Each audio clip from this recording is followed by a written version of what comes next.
Okay, so then in the interest of time, we are going to move now to the paper sessions.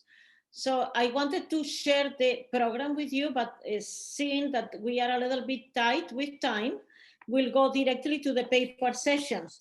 So we have 7:50 to 8:45.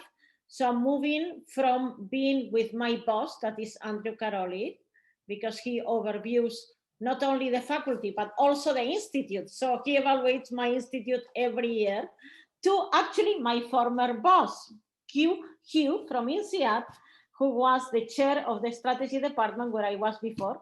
So welcome, Hugh. I don't see you in the list, but maybe you don't have time and someone else is presenting the paper. I also want to welcome Arcangel Cordero, who is a PhD from Cornell. Really nice having you back. Thank you for joining us. Thank you for inviting me. Yeah, and then the third paper is one candidate to the Best Paper Award, and Yang Liu will be moderating the session. After that, Kunyan will be moderating the next session with three papers, one of them from my dear friend Ruth Aguilera from Barcelona, like me. And then after that, so at 9:45, 9:50, we'll be moving to the parallel roundtable sessions in a different Zoom link. So then you have to move. You all have received invites. Kunyan has done a tremendous job. So we have to move then to the roundtable session. And then it will be no closing because it will be 10:50 p.m. for us in New York. So we'll finish at 10:50 p.m. And tomorrow, that's very important, we'll meet again at 6 p.m. The roundtables are being moderated by Ying Li, Christopher Marcos, Mike Peng, and Ravi Ramamurthy, Daniel Shapiro. Thank you very much, and the floor is yours, Yang Liu. Hello, everyone. I'm Yang, the moderator for the first paper session. And like Lauders just mentioned, that in this session, we have 3 papers. And the total time for this session is around 15 minutes. So for each paper, we have around 20 minutes, including a short presentation, which is within 15 minutes. And then we'll have a Q&A, which is within 5 minutes. So let's start from the first paper. It is from Jasmina, Raj, and Tommy. Thank you, Yang. Can I share my screen? I think so. Mark, could you please? Okay, perfect. Thank you very much, Mark. Can you see my screen, Yang? Can you just kindly confirm? Yes. Okay. Perfect. So thank you so much.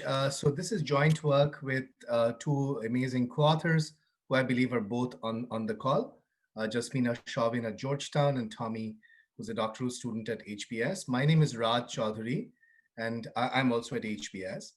And this paper, in a nutshell, studies the effect of time zone differences on intra-firm communication. So I don't have to explain the effect of time zones to folks now.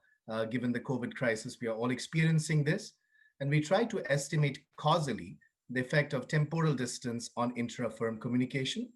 And we exploit this natural experiment using daylight savings time. So in a nutshell, since I have 15 minutes, I'll go really quick. Of course, geographically distributed work is on the rise. And it's not only service roles such as IT and call centers that are being globally distributed. Over the past 2 decades, as many people in this group have studied and know really well, functions such as R&D and innovation has also globalized, with many multinational companies setting up R&D centers in China, in India, in Israel, and in other countries around the world. So quick plug for a recent paper I wrote, which argues how companies can also now let employees to work from anywhere, so they can live in a location that is not where the company office is. So that paper is forthcoming in SMJ, and a related article was the cover story of the HBR. But This is a topic that has been studied in the international business literature for many, many years. So this goes back to work by Sumantra Ghoshal, who argued that communication is really the primary mechanism for coordinating geographically distributed work. And then Gupta and Govindrajan have a very influential paper, NSMJ. And I guess what's happened in the past 2 years is that advances in ICT have drastically reduced the communication costs. And this has really enabled the offshoring of increasingly complex work such as R&D. But in parallel, international business scholars have also argued that there are many frictions associated with different dimensions of distance. So this whole research stream goes back to work by Pankaj Khemawat, who came up with the CAGE framework, but then Heather Berry, Juan Alcazar, Catherine Thomas, and many other scholars have talked about these multiple dimensions of distance, including geographic distance, institutional distance, cultural distance. But one particular dimension of distance, arguably, is not something that's been studied a lot, and that is temporal distance. So what is the effect of time zone gaps on communication inside global firms? And that is the gap that we try to fill in the study. So to frame our research question, we study to what extent and how does temporal distance affect communication among spatially distributed collaborators. And we also look at collaborators who are performing different tasks. So R&D workers, IT workers, and production workers. So since, once again, I have 15 minutes, I'll quickly summarize the paper and then show some results. We exploit daylight savings time as our core identification strategy, because arguably that exogenously changes the temporal distance between MNC subsidiaries. And then in our setting, which I'll talk about in a minute, collaborators can gain or lose up to 2 hours of business hour overlap. And then with that in mind, we set up a differences in differences setting between office pairs, which exogenously see a shrinkage or increase in business hour overlap compared to office pairs where there is no such change. And we are able to use office pair fixed effects, which really helps us in identification. And so for this particular multinational, which is a Fortune 10 multinational, we have really rich communication data between worker pairs, which includes email data, Skype calls, instant message data, and we aggregate that to the office level. And we then are able to use this identification strategy to see how temporal distance affects all these kinds of communication for employees in different work functions. What we find in a nutshell are 3 main results. So we find that temporal distance has large effects on the volumes of synchronous communication. And many of you probably know this literature. So synchronous communication is what we're having right now. And it's essentially our Skype calls and our planned scheduled meetings and our unplanned meetings. And so we find in the directions that you would expect temporal distance to affect synchronous communication, we find no effect on asynchronous communication, which is email. And then we find heterogeneous responses. So we find that the positive responses to increased temporal proximity is driven by R&D and IT workers. In other words, R&D and IT workers communicate more when they are more temporally proximate. And the negative responses are driven by production workers. So the decrease in synchronous communication when they are more temporally distant is driven by production workers. And then we are able to say something about the mechanism, because we have the time stamp of every call, every Skype call, every instant message. We are able to study and find how the communication patterns move from the within office hour overlap to after office hours. And I'll show you some results on that. So I'll skip the theory because, theory we're building on is the theory of mediated communication. It talks about how both synchronous and asynchronous communication is important for all tasks, and every task involves a certain mix of synchronous communication, which is face-to-face, which is richer, which reduces equivocality, builds shared understanding, and asynchronous communication, which is leaner and better just to communicate data to reduce uncertainty. So that is the main sort of theoretical lens we are building on. And then we argue that an increase in temporal distance reduces synchronous communication. So when workers are further apart on temporal distance, it's harder to do even a call like this. And someone has to stay up at midnight. So I guess that is pretty intuitive. But then we build on that basic baseline hypothesis, and we argue that the decreases in temporal distance will increase the volume of synchronous communication more for knowledge workers, R&D and IT workers, compared to production workers.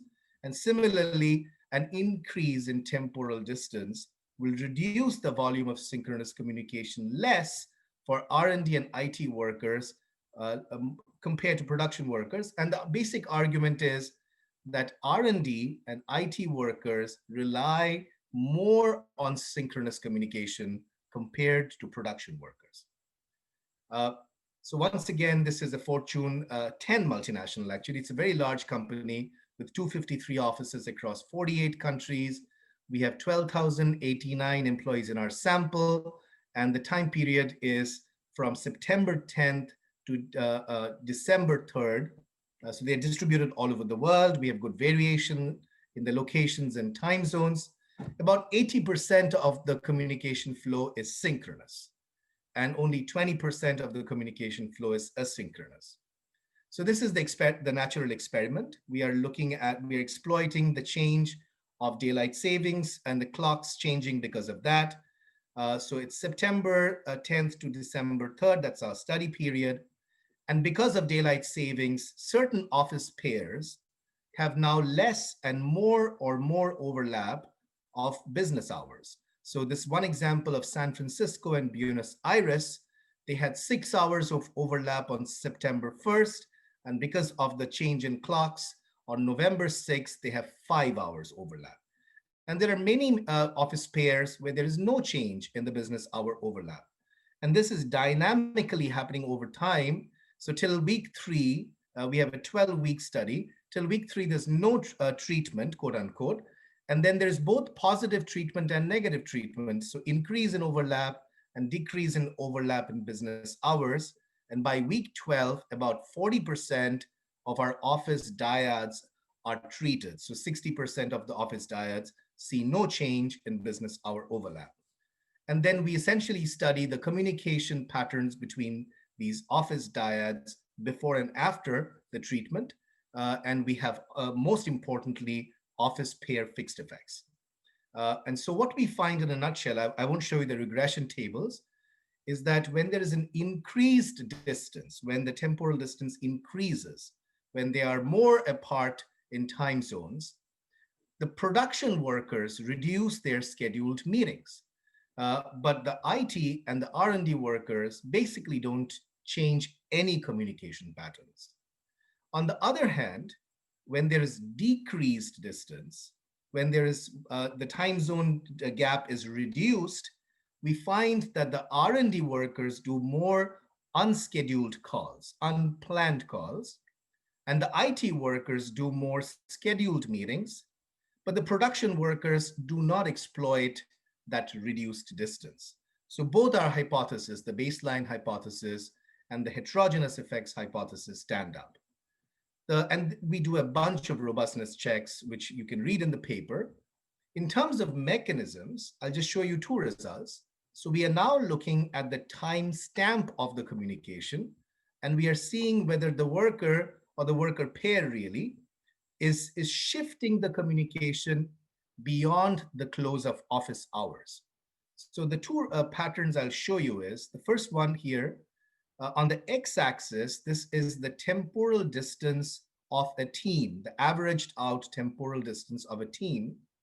And as the temporal distance is changing, what we find is that the share of communication outside business office hours increases. But it increases more for R&D workers compared to other workers. So R&D workers, in a nutshell, do more communication and mostly synchronous communication outside of business hours compared to other workers. But then we exploit our natural experimental setup. So what we find is that, and now we are not looking at office pairs, we are looking at employee pairs, that when there is increased distance, which is the panel, what we find is that when there is increased distance, so that the time zone gap has increased and there's less overlap, R&D workers don't change anything. IT workers reduce communication within the business hours, but overcompensate outside the business hours, which is the top right panel. So the two green boxes are for the IT workers. Production workers reduce communication inside the business hours, but do not compensate it outside the business hours. And also when there is decreased distance, when the employees are closer, have more overlap, what we find is that there is increase in communication inside the business hours only for R&D and IT workers, but not for production workers. So I know that was a lot of results. So I'm going to summarize and conclude. So to our knowledge, these are the first causal estimates of the effects of temporal distance on intra-firm communication. So as firms globalize, communication is critical to their ability to share knowledge, and temporal distance is a key friction. And our results suggest that R&D workers place high value on temporal proximity and unscheduled synchronous communication. And the operational workers, production and IT workers, are likely to decrease communication in response to temporal distance, while R&D workers are not likely to do that. And then, so this essentially has the implication for firms and managers is how to spatially and temporally organize the firm. So I'll leave you with this picture. In some other work, I've been exploring how Silicon Valley is essentially allowing many workers to now move to the west coast of Canada and live and work there. And so I guess if you are a worker in Vancouver and you're working for Microsoft in Seattle or Facebook in San Francisco, you are geographically distributed, but you're temporarily in the same time zone. So I guess, in other words, our work suggests that there might be north-south corridors for how R&D work could be organized, rather than organizing R&D work in an east-west fashion. So I know that was a lot. I'd love to take your questions and get your thoughts on how we can further improve the paper. And once again, thank you for inviting us to present this work. Okay, thank you, Raj, and great time control. Now we have around 4 minutes for Q&A. Any question from the audience?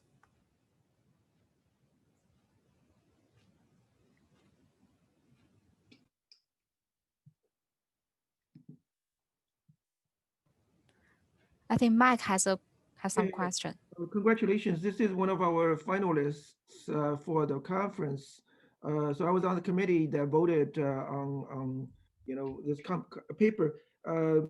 So Raj, I was hoping your last point, you can offer direct M&E management implication, but you offer this interesting I-5 corridor kind of example, which is different. So if I were an M&E manager, I have the power to somehow organize work geographically around the world. So what is the direct implication you would suggest directly coming from your study? So I can chip in, Mike, and Jasmina and Tommy, feel free to jump in. So I guess one implication would be that if you are thinking about where to locate R&D centers, I guess what we're seeing is that a north-south direction might be more optimal for synchronous communication, which is critical for R&D workers. But if you are thinking about production, where the production workers, at least according to our study, and this is just one study, other researchers should look at this in different contexts. But if production workers are less reliant on synchronous communication, you probably are okay organizing the firm spatially east to west. But if for an R&D setting, it's probably more beneficial or optimal to think about a north-south direction if you are relying a lot on synchronous communication. Okay, got that. Thank you. We Great. have the last opportunity for one more question. Okay, go ahead, Kunyuan. Hey, thank you, Raj, for your very interesting question. Actually, I was thinking about your corridor, like it's a north-south direction, right? So actually, like if you have read like Jerry Diamond's Downstream and Steel, actually he was arguing that like if we have a very long west-east like direction, that would be very beneficial to exchange ideas and like goods, like in the agricultural period, like agricultural revolution, right? So like you are saying that in the information period, like we need like north-south direction, which I think is very interesting to contribute to this geography of thought. So I think that's very interesting. So I'm not sure whether you can like connect your findings to that broad literature on this like very big thinking stuff.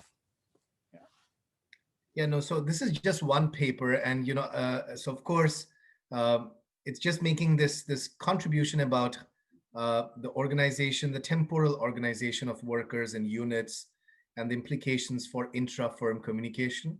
So I guess in future research, just one thing I'll say is that it's also feasible that some firms move their or train their R&D workers to communicate more effectively asynchronously. So we have new technologies like Slack, right? So you may not want to do a call for everything. And then that constraint of synchronous communication is gone or mitigated, right? So I think this is a topic where much more research is needed. But Jasmina, do you have any quick thoughts to add? Thank you, Raj, and thanks everyone for the comments. I agree that's very interesting, and maybe there's a question of the diversity of knowledge, which we don't speak to, versus you're just trying to exchange the knowledge that you have. But maybe just to the prior point in terms of what are the implications, I think not the main implication, but one other thing that follows from our research that I think is interesting is that graph that Raj showed in terms of how workers spend time communicating outside of business hours.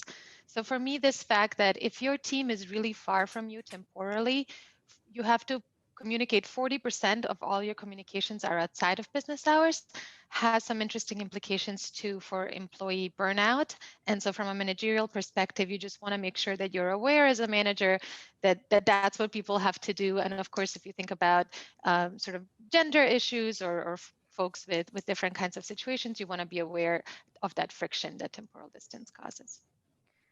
Thank you, Raj, Jasmina, and Tommy for the great presentation, great paper, and great discussion. And due to time, due to the sake of time, we have to move to the second paper. It is from Daniel, Wei Ru, and Queen. Thank you, Yang, for the introduction. Thank you, Raj, for the excellent first presentation. So I'm going to share my screen a little.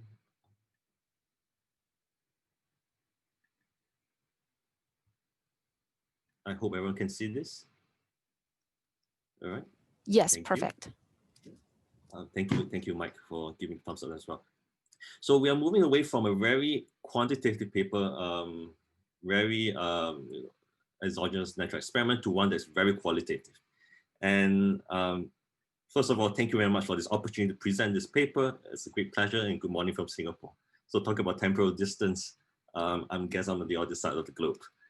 So for this paper, our title is Failing Vision, Visioning as a Socially Distributed Process and its Consequences for Rapid Scaling. And together with my co-authors, Wei Ru and Kui, I'll be presenting this paper. So to give an idea what this paper covers, we introduced two concepts, visioning and scaling up. So for any startups, I think these are probably two keywords that are very important, right? Most startups, as they go they develop a company, they often ask, what is your vision? And often this vision is something that guides the organization to grow very quickly, which is the second objective, is to how can they actually develop a company quickly enough to gain scale, gain market share before they go IPO and exit, right? So typically this is how startups run. They create scale, get the funding, and see how they develop further on. So there's been a lot of research on vision and how it's important for leaders to be visionary. There's also quite an amount of research that talks about how successful companies has good vision, right? And in our paper, we are concerned about how this visioning can help firms to scale up really, really quickly. So we look at the literature, right? And it's not to say that we're starting something new, right? There's been quite a bit of research is trying to explain this phenomenon on how firms can actually scale up really quickly. And I think one key idea of visioning is that it is often used as a coordinating device to facilitate rapid organizational growth. So often when organizations first start out, they can be a little bit uncertain in terms of what to do, what they should do in terms of the goal, and they pivot quite a bit. So what this visioning does here in the literature, as they say, is that it facilitates a little bit of individual sense making that allows some goal alignment with the higher organizational objectives. So for example, if certain tasks or certain employees or certain R&D employees, sometimes leaders may talk about certain high-level goals, which may sound really abstract, but if they have like a common goal across all employees, they're able to fill in these instructions by themselves based on their own interpretations, even though tasks may be too complex. So this visioning has this coordination, this capability here. So as we think about this visioning as a coordinating device, if you think about an organization with multiple stakeholders or employees with different motivations, actually this visioning could be really helpful to facilitate rapid scaling up, because it allows coordination across people with different diverse motivations, allowing for the increase of pace of work while remaining synchronized and coordinated without actually explicitly saying, all right, this is your task, this is what you do. That could boggle down and slow down the organizational scaling process. So this is what we know from the literature, at least based on our understanding so far. So there are also certain limitations of the literature that we find. One of it is that we do know very little about the processes and conditions under which visions could fail to sustain scaling efforts. And why do we feel the case this is to be? Well, one is that a lot of the research focus on visioning from the leadership perspective, right? This is like the realm of the leader. How does the leader actually carry himself, what the words they use, right? It has a direct impact on organizational performance. So this has often been put forth in the literature. However, when we think about scaling and growth, it's much more less of the end state, which is the performance, but there's a lot of intermediary processes, such as scaling, and during scaling, it could create a lot of tensions and instability that could actually undermine coordination efforts, all right? And there's a lot of moving parts which vision couldn't really address. So I think for us, I think if we could understand a little bit more about how actually vision translates down as cascade down to employees, and how do they enable or maybe disable the coordination efforts, we can actually have better understanding of how actually visions do be successful or not. And of course, people often think about how vision tend to be disconnected from organization, right? And Elon Musk has a big vision of Tesla and SpaceX. And when companies not doing too well, people may have some sort of idea that, well, actually something is hindering the vision. But people never actually try to connect those two together, which we are trying to do in our context. So we look at the emerging market for our context. We look at a Chinese laundry platform company. All right, it's first started out as a conventional laundromat. In 2013, it grew from somewhat bigger, using the online to offline format, where it tried to connect its offline business activities to the online platform, and it grew really rapidly. In less than 3 to 4 years, it gathered over 10 million users over 32 cities, and from 2015 onwards, we have actually been tracking the growth of this company. We went in 4 rounds. We did close 82 or more interviews, some of which we did not transcribe due to privacy issues. And we actually managed to talk with people across the organizations, from the top managers to the founders, the chairman, all the way down to the crowdsourced employees, as well as the service subcontractors that are involved in this organization. And we did analyze interviews in a very iterative format, and we coded some of these ideas that came up in through our reading of the interview data. And of course, what is a qualitative research without pictures, right? And this is some sort of a pictures to capture some of the moments that happened. So in early 2015, when the organization first started out, if you can see my mouse, this is actually one of the earlier pictures of the office. Well, it looks pretty nice, but it's actually part of a building that was quite run down. So they actually took out a floor and they actually crammed everyone in that building, where they have like a call center-like environment.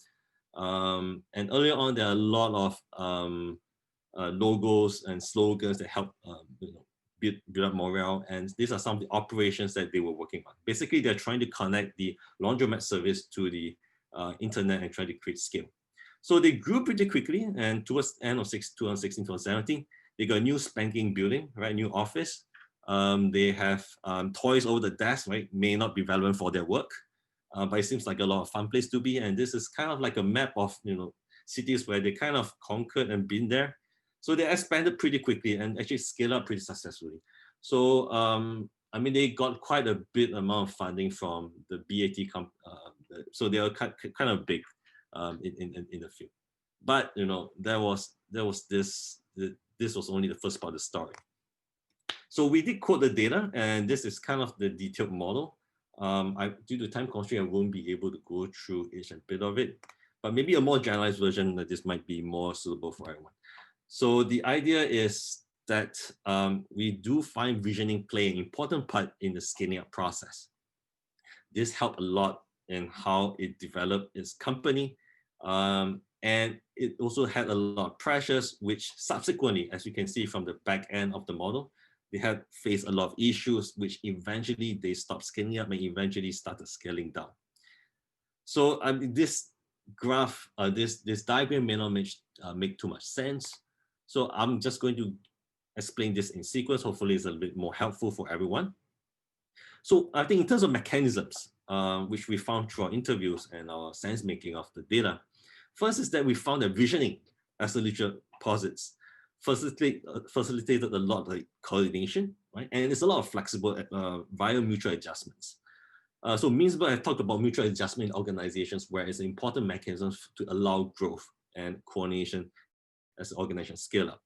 We find that top managers have a lot of ambitious vision, right?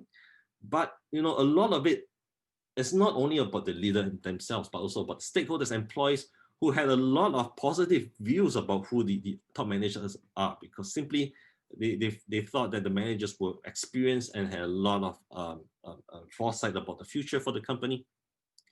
We also thought that the important thing is that, well, even those stakeholders may have diverse expectations as well as motivations of wanting to be part of this organization, a lot of it was left unsaid.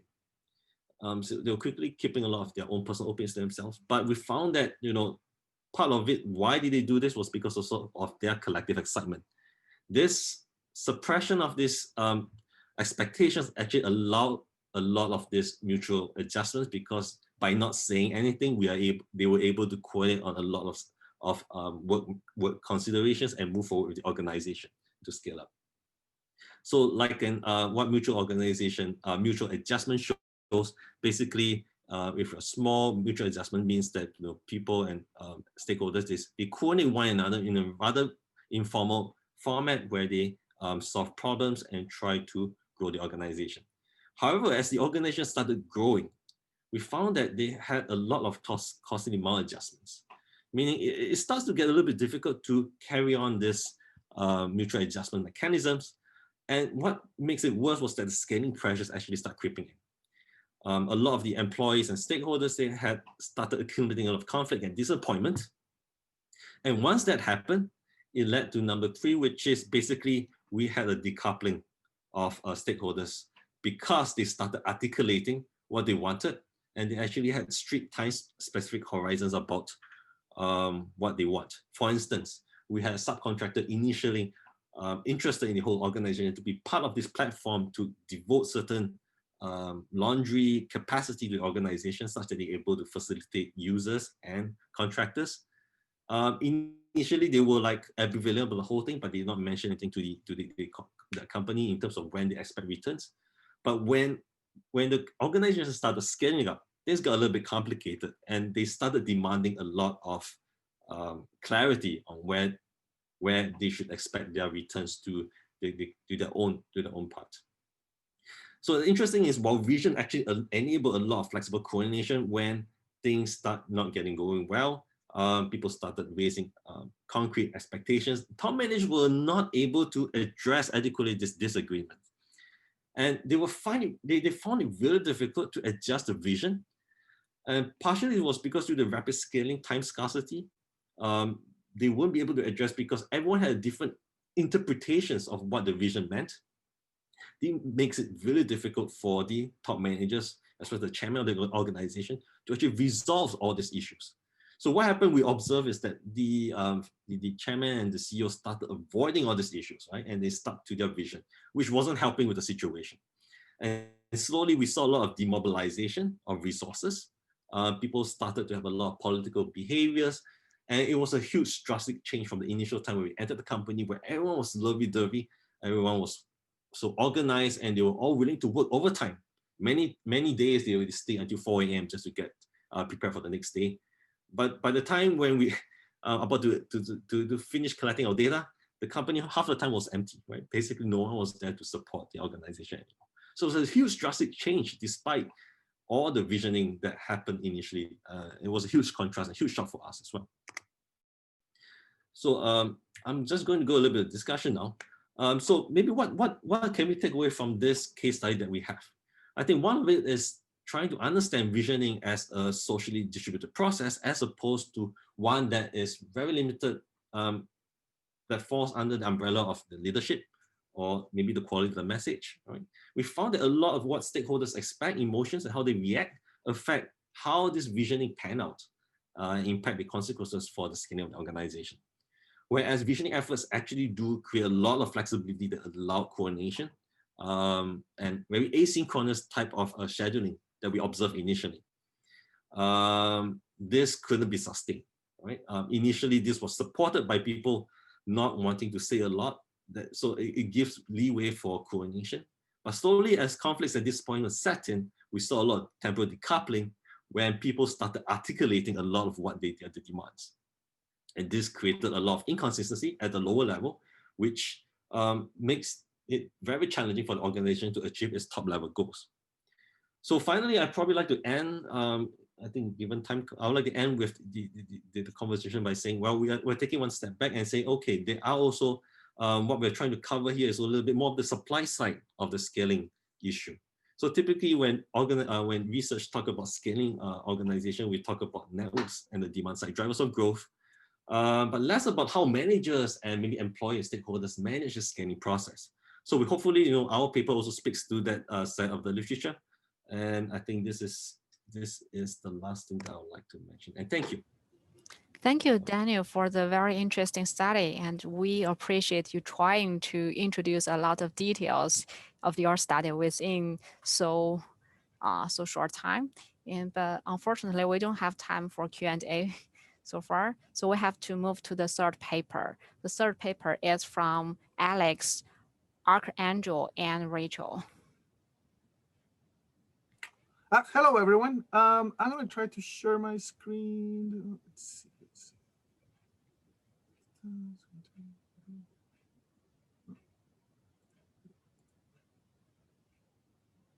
Great, it works. Awesome. All righty. So hello, everyone. So my name is Archangel Cordero. I'm an assistant professor of management at the UT San Antonio. And as Lourdes mentioned, I graduated from Cornell. I was hoping that this would be an opportunity to go back to gorgeous Ithaca, but it was not to be. But it's good to be here with everyone. I'm just going to jump into the paper. The title of the presentation is Too Red for Crowdfunding, the legitimation and adoption of crowdfunding across political cultures. And there's a paper that I wrote together with Alexander Lewis, who at the time was a PhD student here at UTSA, and Rachel Xiong, who's still a PhD student. So in the interest of a full disclosure, since the original paper was submitted to the conference, it has since been accepted at ETMP, just again in the interest of full disclosure. But essentially, so what the paper does, it looks at crowdfunding, obviously, and we all have an intuitive knowledge of what crowdfunding is, but just to provide you with a formal definition, it's efforts by entrepreneurial individuals and groups, cultural, social, and for-profit, to fund their ventures by drawing on a relatively small contributions from a relatively large number of individuals. And as, again, I'm sure you guys know, crowdfunding has attracted quite a little bit of attention from both scholars and practitioners. And part of the reason for that is that when crowdfunding was first introduced, it essentially entailed a radical departure from the traditional forms of venture finance. But this raises a question, right? The question that it raises is that given that crowdfunding is so new and so exciting, by that very fact, it also implies that it deviates dramatically from what people are used to, from norms and cultural cognitive expectations about what venture finance looks like. And therefore, it elicits a lower level of comprehension from audiences, right? And therefore, it lacks essentially cultural cognitive legitimacy, which it's just essentially shared perceptions about what constitutes the nature of social reality. And you might sort of figure out where I'm going here. Essentially, what we're going to be doing is looking at how this lack of legitimacy, this initial lack of legitimacy of crowdfunding may or may not elicit resistance from audiences. So, and therefore lead to slow adoption. So our research question was, we're trying to understand how that initial lack of legitimacy of crowdfunding among entrepreneurs leads to differences in rates of diffusion of crowdfunding. Specifically, we're going to look in this paper, we're going to look at how the cultural environment in which the entrepreneur is embedded affects the adoption of crowdfunding. And again, as you might have imagined, we're going to draw from institutional theory, from new institutional theory in particular, to examine the adoption of crowdfunding among entrepreneurs in the United States. So again, the theoretical dilemma that we're trying to crack is the following. On the one hand, crowdfunding is new and exciting, and therefore it garners attention from the media, it garners attention from practitioners and scholars, but by its very nature, by the fact that it's new and exciting, it also means that it entails a radical departure from traditional forms of venture finance. And therefore, it elicits low comprehensibility from audiences, in particular from entrepreneurs, which means that it lacks cultural cognitive legitimacy. And therefore, both of these factors have been shown to lead to skepticism and therefore slow down the diffusion of practices, and in this particular case, the diffusion of crowdfunding. In particular, again, we're going to be focusing on one mitigating factor, which is the cultural environment in which the entrepreneur is embedded.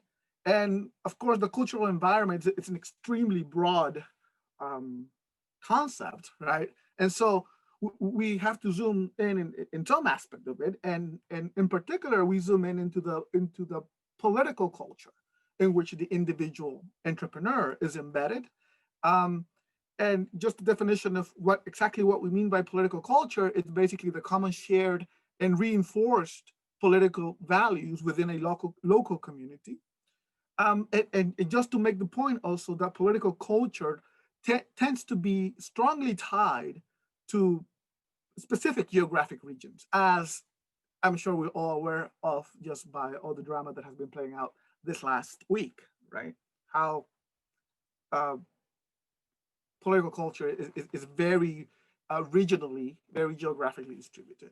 And in particular, we look at conservatism, right? And the way we define conservatism is consistent with, you know, the way it has been defined in the political science literature, essentially a tendency to prefer safe, traditional, and conventional forms of institutions and behaviors.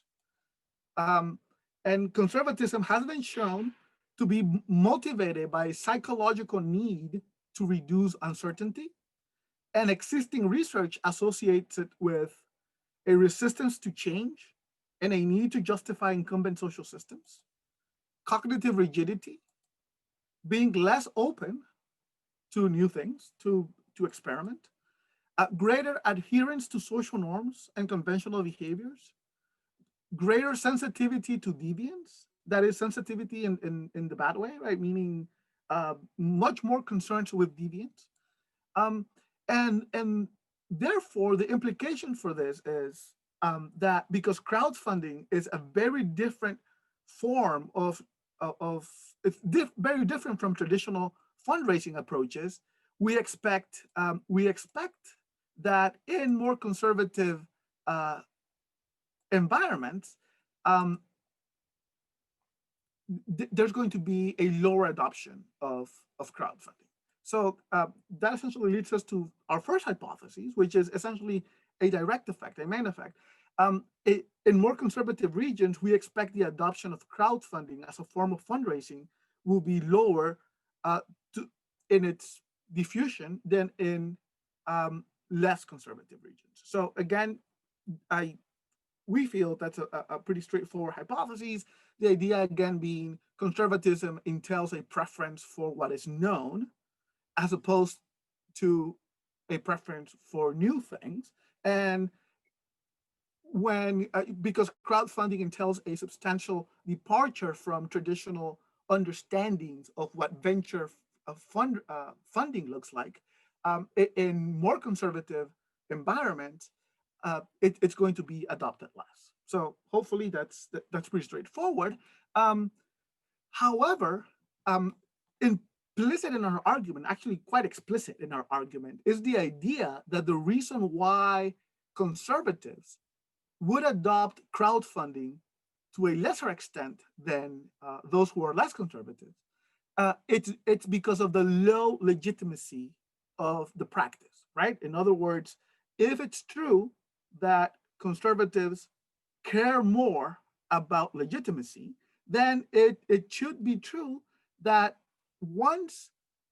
that at least initially, when crowdfunding is not very legitimate, obviously conservatives would rather not adopt it, right? Would try to stay away from it.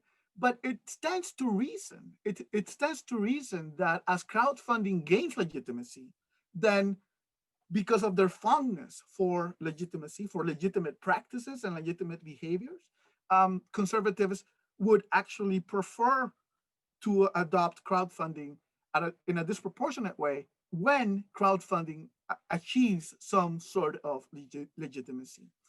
Again, why is that? The idea is that conservatives disproportionately favor legitimate practices and legitimate institutional templates. And therefore, it seems reasonable that yes, it's true that at least initially, conservatives are not going to be particularly fond of crowdfunding, but that after it surpasses some sort of legitimacy threshold, again, because of their fondness for legitimate practices, conservatives are going to like it perhaps even more than non-conservatives. In other words, again, this is just restating what I already said. Initially, the low legitimacy of the practice of crowdfunding is going to lead conservatives to adopt it less, but eventually, after some threshold, is going to lead them to adopt even more. And so that essentially is the essence of our second hypothesis. It's about a two-way interaction. In more conservative regions, regional density, again, density being a traditional measure of legitimacy, going back to Hahn and Freeman, will at first have a weaker relationship with the adoption of crowdfunding in conservative regions than in less conservative regions. But then after some threshold, we don't know what that threshold is, but after some threshold, it will have a stronger relationship with adoption than in less conservative regions. Now, up to now, when I've been talking about legitimacy, and as you probably figured out by my emphasis on density, I've been focusing on cognitive legitimacy. However, there is another intimately related form of legitimacy, which is pragmatic legitimacy, right? And pragmatic legitimacy has been defined as this sort of exchange type of legitimacy, where if a practice or behavior seems to be useful, then it gains this other type of legitimacy, pragmatic legitimacy. In other words, what pragmatic legitimacy is whether or not a practice is perceived to be generating value for an audience. For entrepreneurs, considering whether or not to adopt crowdfunding, we argue that the extent of past crowdfunding campaigns in its regional, in its local domain, will be a type of signal as to the level of pragmatic legitimacy that crowdfunding may have. So analogous to density, we would expect that past successes of the crowdfunding campaigns in a given region will accelerate adoption of crowdfunding. And that's just a baseline hypothesis, which we hypothesize about, but it's really not the focus of our theorizing, but rather the focus of our theorizing is that pragmatic legitimacy is yet another type of legitimacy, and therefore, as before, because conservatives care dearly about legitimacy, when you combine both high density, high cognitive legitimacy with high pragmatic legitimacy, when both of these things are particularly high for a particular practice, then conservatives are going to be even more thrilled to adopt this practice than non-conservatives. And that leads us to our hypothesis 3, which is essentially a two-way interaction, that in more conservative regions, the moderating effect of density on the relationship between demonstrated technical benefit, quote unquote, pragmatic legitimacy in that particular region and subsequent adoption will be stronger in conservative regions, in more conservative regions relative to less conservative regions. And again, just an overall scheme of our theoretical model. We do have a series of baseline hypotheses that again are not the focus of our theorizing, but we focus essentially on hypotheses 1, 2, and 3, obviously. Methods. So what we did is we looked at the adoption of Kickstarter campaigns in every county in the United States from 2009 to 2018. We focused on one particular category just because we wanted to make sure that we steer clear of categories that might have a political bias, just because our independent variable is, our main independent variable is conservatism. We didn't want to include categories that might have, that individuals with different, that stand differently in the conservative versus liberal continuum might prefer. So food, it's a pretty neutral category to the extent that we all eat, right? And even though conservatives and liberals may prefer different types of food, maybe conceivably, but the food category itself seems to be neutral enough.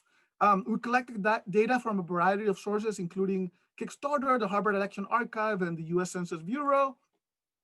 Our key measures, so we measure adoption with a count of Kickstarter campaigns launched in a given county in a given year.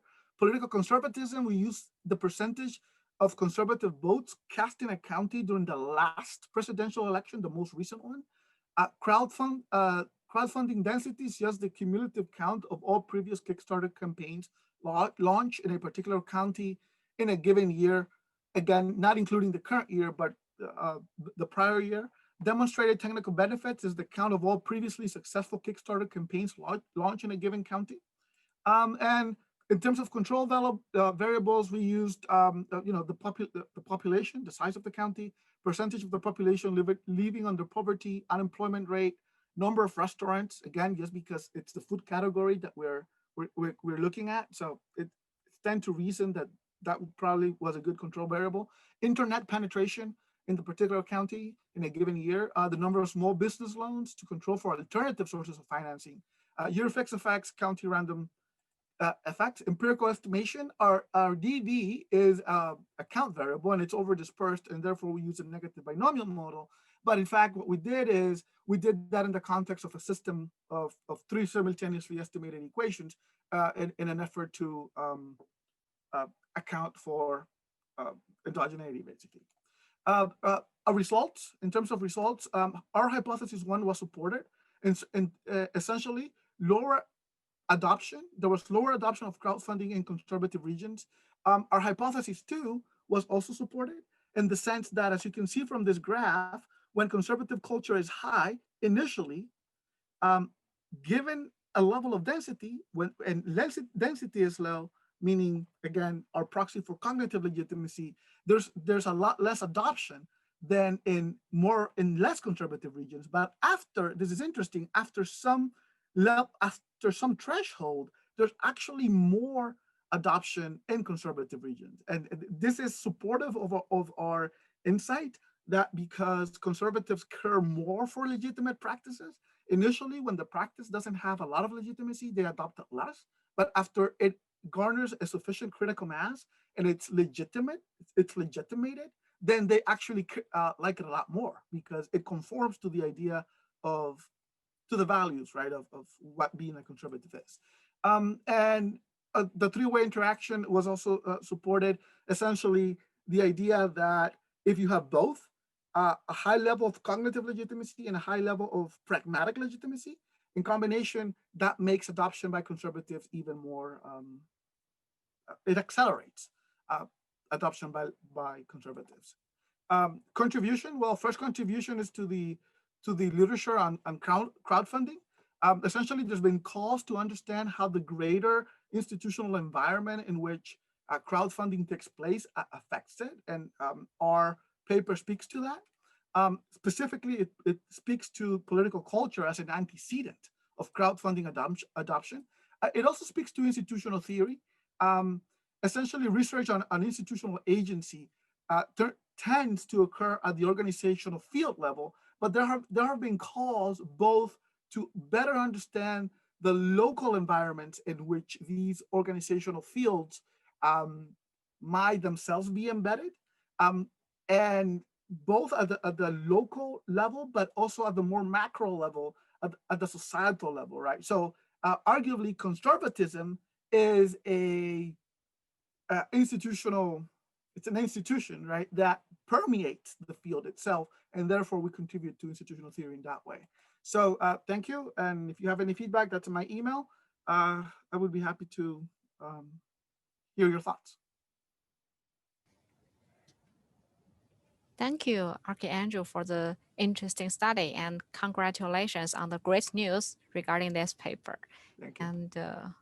And unfortunately, our session is actually out of time, so we don't have time for Q&A for your paper. And all the audience are welcome to continue the discussion offline. And then we will have a very short break, probably 4 minutes, and then we will come back at 8:50. That's the second paper session.